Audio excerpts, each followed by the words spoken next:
शेवटी एवढंच सांगतो, मी पुन्हा येईन,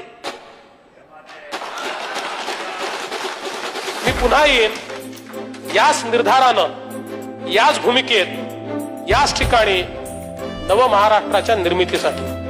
मी पुन्हा येईन गावांना जलयुक्त करण्यासाठी, शहरांचा चेहरा बदलण्यासाठी, माझ्या महाराष्ट्राला दुष्काळमुक्त करण्यासाठी, नव महाराष्ट्राच्या निर्मितीसाठी.